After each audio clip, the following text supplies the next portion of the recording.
যাহা কোনো কালে বর্ণিত হলো না। সত্যযুগ গেল, ত্রেতা যুগ গেল, দ্বাপর যুগ গেল, বর্ণিত হলো কখন কলিযুগে। কি বর্ণিত হলো?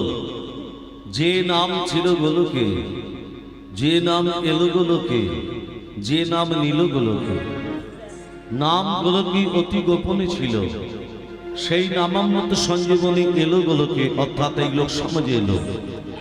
মানুষ জানতে পারলো যে নামের মধ্যে কি মহাশক্তি আছে, যে শক্তিকে জাগ্রত করতে পারলে কলিযুগের মানুষ অমরত্ব পর্যন্ত লাভ করতে পারবে। কলিযুগের মানুষের সেই বিশ্বাস আমাদের নেই। কৃষ্ণ নামকে আশ্রয় করলে মহাপ্রভু দেয়া হরিনাম, তারক ব্রহ্ম নাম, তুমি যদি গ্রহণ করো, তুমি যদি আশ্রয় করো, তুমি অমরত্ব লাভ করবে। সেই বিশ্বাস আমাদের কলিযুগের মানুষের নেই। কৃষ্ণ নামকে আশ্রয় করে অমরত্ব লাভ করেছিল ভক্ত প্রহ্লাদ, কৃষ্ণ নামকে আশ্রয় করে অমরত্ব লাভ করেছিল ভক্ত ধ্রুব, কৃষ্ণ নামকে আশ্রয় করে অমরত্ব লাভ করেছিল ভক্ত কুশধ্বজ। অষ্টম গর্ভের অষ্টম বর্ষের ব্রাহ্মণের ছেলে জ্বলন্ত অগ্নিকুণ্ডে গোটা গায়ে ঘৃত মর্দন করে তাকে অগ্নিকুণ্ডে ফেলা হলো। ব্রহ্মার ক্ষমতা নেই তার গাকে স্পর্শ করে, সেও নামের গুণে অমরত্ব লাভ। কিন্তু গৌরাঙ্গ মহাপ্রভু বললেন কলিযুগের একমাত্র শ্রেষ্ঠ যজ্ঞ হরিনাম মহাযজ্ঞ। সেই যজ্ঞ যখন এখানে হচ্ছে, এই যজ্ঞের প্রারম্ভে আমরা সবাই মিলে শুধু বাহু তুলে হরিনাম করব, সবাই মিলে বেরোছে হরে কৃষ্ণ কৃষ্ণ কৃষ্ণ হরে হরে, হরে রাম রাম রাম হরে হরে, হরে কৃষ্ণ কৃষ্ণ কৃষ্ণ হরে হরে, হরে রাম রাম রাম হরে হরে, হরে কৃষ্ণ কৃষ্ণ কৃষ্ণ কৃষ্ণ হরে হরে, হরে রাম রাম রাম হরে হরে, হরে কৃষ্ণ কৃষ্ণ।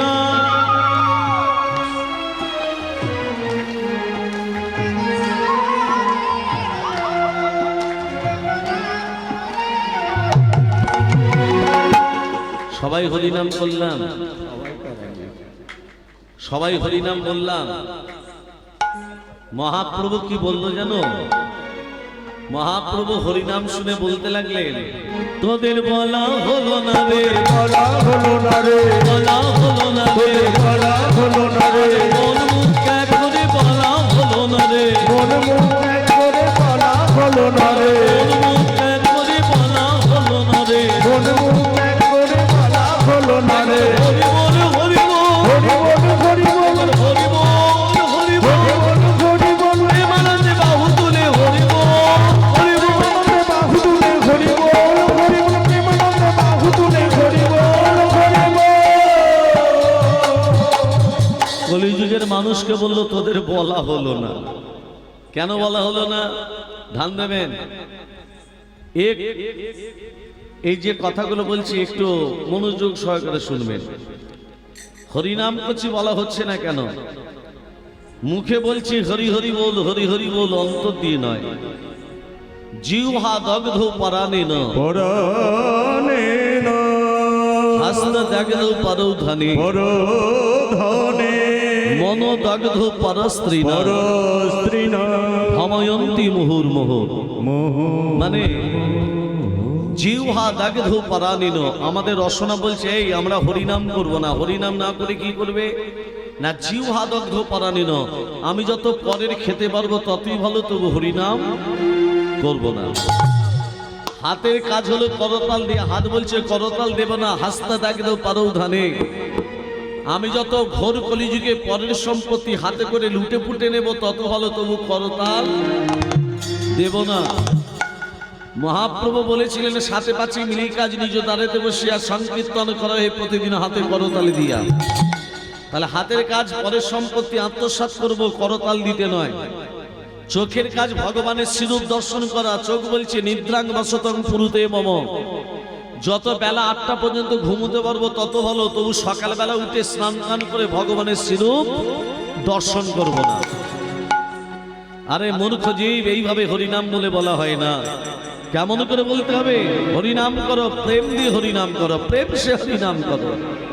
পথ চলিতে পদ ভুলিতে পথ চলিতে আরে বলিতে পথ বলিতে আর বলিতে তোমরা গাও গাও কৃষ্ণ গান মধুর নাম হরি নাম। তোমরা গাও গাও কৃষ্ণ নাম মধুর নাম হরি নাম। তোমরা গাও গাও কৃষ্ণ নাম হরি নাম হরি নাম। পথ চলিতে আরে বলিতে পথ চলিতে আরে বলিতে সম্মুখে আধার রাত্রি, তুমি যে পথ যাত্রী। সম্মুখে আধার রাত্রি তুমি যে পথ যাত্রী। মুখে আধার রাত্রি তুমি যে পথ যাত্রী। সম্মুখে আধার রাত্রি, আধার মানে হলো অন্ধকার। এই যে মা অন্ধকার, অন্ধকারে পথ চলে যাবে না যায় না গো। কিন্তু মহাপ্রভু বললেন, ওরে জীব, অন্ধকারে পথ চলে যাবে রে। কি করে যাবে? এমন ভাবে হরিনাম করো, এমন ভাবে হরিনাম বলো, তোমার শরীরের মধ্যে জ্যোতির বিকাশ ঘটবে, প্রেমের জ্যোতি। আর সেই প্রেমেরই জ্যোতির দ্বারা তুমি অন্ধকারকে দূর করে আলোর পথে যেতে পারবে। আর সেই জ্যোতিটাকে প্রকাশ করতে গেলে কি করতে হবে? আমাদের মানুষের, কিবা পুরুষ কিবা নারী, সেই জ্যোতিটাকে প্রয়াস করতে গেলে পথ চলিতে তার নাম, কথা বলিতে তার নাম। পথ চলিতে তার নাম বলিতে তার নাম। পথ চলিতে তার নাম কথা বলিতে তার নাম। কৃষ্ণ নাম মধুর নাম কৃষ্ণ নাম মধুর নাম। পথ চলিতে আরে বলিতে পথ চলিতে আরে বলিতে পথ চলিতে আরে বলিতে। পথ চলতে চলতে হরিনাম করো, কথা বলতে বলতে হরিনাম করো। মায়েরা ভালো করে ধ্যান দেবেন, যেমন কর্ম তেমন ফল গত জন্মে যেমন কর্ম করেছেন, এই জন্মে সেটা ফল পেতে হবে। এই জন্মে যেমন কর্ম করবেন, এর পরের জন্মে কি হবে? ফল পাবেন, অবশ্যই পাবেন।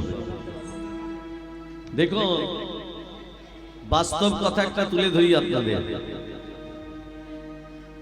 এক বিপ্র, বিপ্র মানে ব্রাহ্মণ, অভিজ্ঞ ব্রাহ্মণ, তেজস্বী ব্রাহ্মণ, খুব বিদ্যা অর্জন করেছে, পারদর্শী ব্রাহ্মণের সব আছে, সোনা দানা হীরা জহরত, জমি জমা ভিটে সব আছে। কিন্তু ব্রাহ্মণ প্রতিদিন ভিক্ষা করে, ভিক্ষা করে যেটুকু পায় রাধা মাধবের সেবা দেয়, সেই প্রসাদ ব্রাহ্মণ প্রসাদ পায়। একদিন ব্রাহ্মণ ভিক্ষা করতে করতে করতে করতে রাজার কাছে গিয়ে উপনীত। রাজামশাই ধন্যবাদ, প্রণাম। আরে ও ব্রাহ্মণ, তোমার গলায় যোগ্য সূত্র আছে, তুমি আমাকে কি প্রণাম করছো গো? আমি তোমাকে প্রণাম করি, তুমি তো ব্রাহ্মণ, তোমার গলায় যোগ্য সূত্র আছে, তুমি আমাকে প্রণাম করছো না? ভুল। আমি তোমাকে প্রণাম করব। রাজামশাই, আমি ভিক্ষা করে ভগবানের সেবা দিই, আপনি যদি আমাকে কিছু ভিক্ষা দেন, আমি আমার ভগবানের সেবা দেব। ও ব্রাহ্মণ, তোমাকে ভিক্ষা করতে হবে না, তুমি এত পাণ্ডিত্য অর্জন করেছো, চারিদিকে তোমার নাম প্রচার। তা আমি ভেবেছি আমার এই রাজপ্রাসাদের একটা জায়গায় তোমাকে আমি স্থান দেব।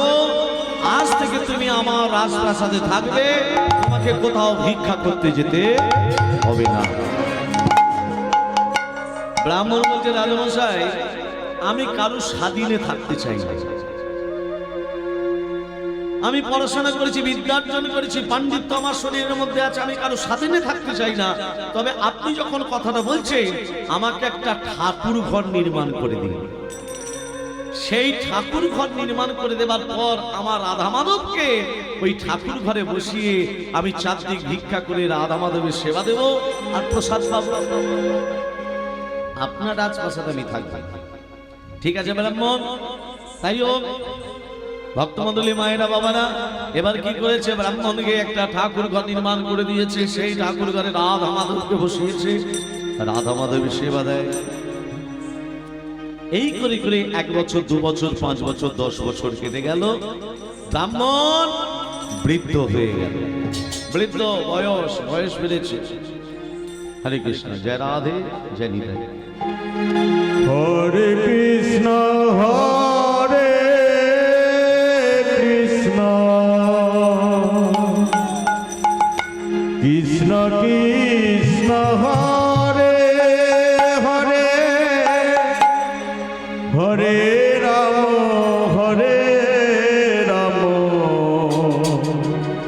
রাম রাম হরে হরে। হরে কৃষ্ণ হরে কৃষ্ণ কৃষ্ণ কৃষ্ণ হরে হরে হরে রাম রাম রাম হরে হরে। হরে কৃষ্ণ হরে কৃষ্ণ কৃষ্ণ কৃষ্ণ হরে হরে হরে রাম রাম রাম হরে হরে। हे हरे कृष्ण कृष्ण कृष्ण हरे हरे हरे राम राम राम हरे हरे।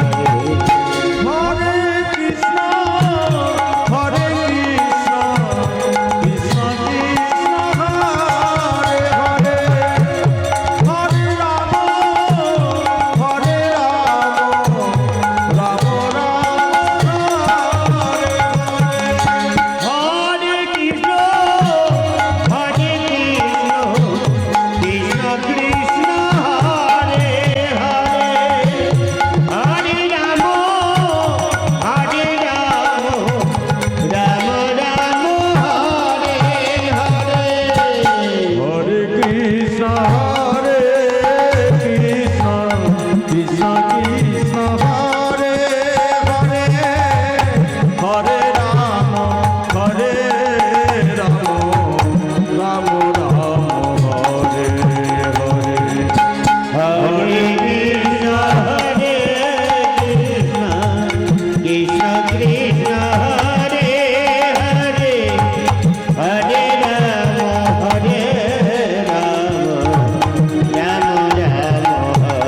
हरे हरे। হরে কৃষ্ণ হরে কৃষ্ণ কৃষ্ণ কৃষ্ণ হরে হরে হরে রাম রাম হরে হরে। हरे कृष्ण कृष्ण कृष्ण हरे हरे हरे राम राम राम हरे हरे। ব্রাহ্মণ দেখতে দেখতে মা বৃদ্ধ হয়ে গেল, ভগবানকে সেবা দেয়, সেই প্রসাদ ব্রাহ্মণ প্রসাদ পায়। যখন ব্রাহ্মণ বৃদ্ধ হয়ে গেল, এদিকে রাজার ছেলে বড় হয়েছে, রাজার ছেলে যখন বড় হয়েছে, রাজার ছেলের বিয়ে তো দিতে হবে। শুভক্ষণ দেখে, শুভ তিথি দেখে, শুভ লগ্ন দেখে রাজার ছেলে রাজকুমারের বিয়ে হয়ে গেল। ঘরে রাজনন্দিনী এলো। শুভ রাত্রিতে ঘটনাটা কি ঘটছে দেখো। রাজনন্দিনী যখন নতুন ঘরে এসেছে মা, নতুন ঘরে যদি আসে চোখে নিদ্রা আসে মা। এই যে আমি এখানে এসেছি, যদি বলে আমাকে রাত্রিবেলা এখানে থাকতে, আমার ঘুম আসবে? নিজের ছেঁড়া বিছানাটা হচ্ছে আসল জিনিস, তাই না? মাদুর পেতি হোক, নিজের ঘরে যেমন ভাবে থাকি সেটাই শাসন। তা এখানে রাজনন্দিনী যখন শুয়েছে, নিদ্রা আসছে না, রাজকুমার ঘুমাচ্ছে। রাজনন্দিনী যেই বেরিয়ে দেখলো, পাঁচালি করতে করতে দেখলে একটা জ্যোতির প্রকাশ। এই জ্যোতিটা কোথা থেকে আসে? রাজনন্দিনী দেখতে পেল খাটের তলা থেকে জ্যোতিটা বেরিয়ে আসে। খাটের তলা থেকে জ্যোতি, আমার টানতে টানতে হীরা জহরত মণি মানিক রক্ত প্রবাল, মানে সব জহরতে ভর্তি। টানতে টানতে যেই বার করেছে ওমা, তার ভিতর থেকে দেখছে একটা বড় তরবারি। রাজাদের ব্যাপার তো।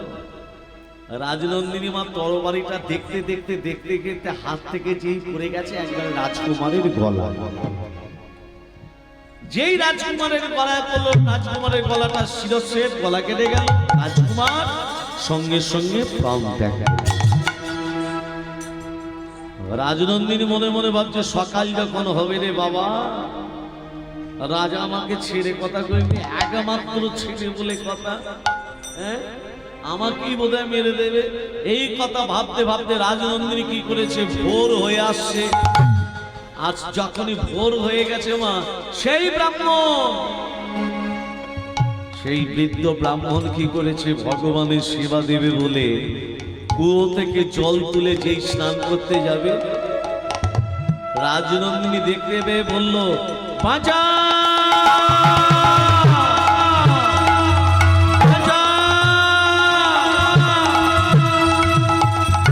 প্রহরীরা ছুটে এসে বলছে, বলো রাজনন্দিনী কি হয়েছে?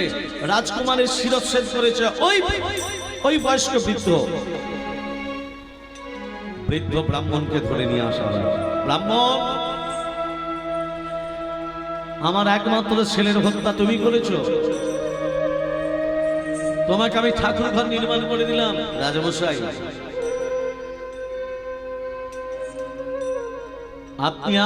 আমি আপনার ছেলেকে ছোটবেলা থেকে দর্শন করছি, দেখছি। তা আপনার কি মনে হয় আমি আপনার ছেলেকে হত্যা করেছি? রাজনন্দিনী যে বলল, রাজামশাই প্রতিদিনের ন্যায় আমি স্নান করব বলে কুয়ো থেকে জল তুলছিলাম। রাজনন্দিনী চিৎকার করে উঠল, আর আপনার রাজপ্রহরীরা আমাকে ধরে নিয়ে এসে আপনার কাছে নিয়ে এলো। এবার বিচার আপনি করুন। আমি আপনার ছেলেকে কোনোদিনও হত্যা করতে পারি না। রাজনন্দিনী বলল, শোনেন রাজামশাই, আমার স্বামী হত্যার প্রতিশোধ চাই। রাজনন্দিনী যখন বলেছে, এই ব্রাহ্মণের দুটো হাত কেটে নেওয়া হোক। ব্রাহ্মণের দুটো হাত কেটে দাও, যে হাত দিয়ে আমার ছেলেকে, হাত দুটো কেটে দাও। ব্রাহ্মণ মনে মনে ভাবছে, ঠাকুর এই হচ্ছে তোমার বিচার। জীবনে কোনোদিন অন্যায় করিনি, অপরাধ করিনি, সত্যের পথে চলেছি, আর আজকে এত বয়স হয়ে গেল, এই বৃদ্ধ বয়সে আমার হাত দুটো কাটা হলো। এই কি রে বিচার রে, এই কি রে বিচার, এই কি রে বিচার,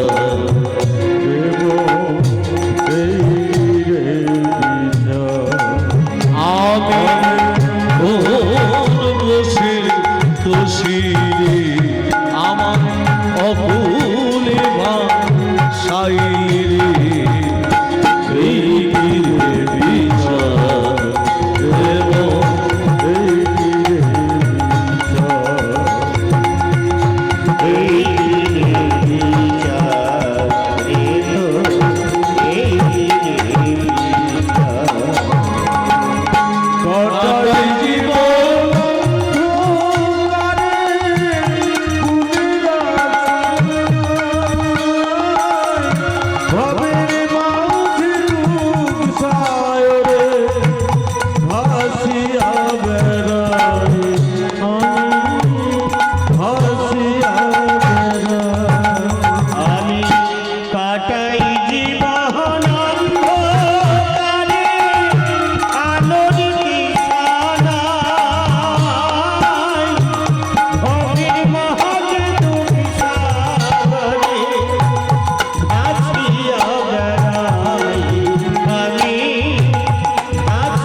ব্রাহ্মণ কাঁদতে কাঁদতে কাঁদতে কাঁদতে চলে গেল কাশীধামে।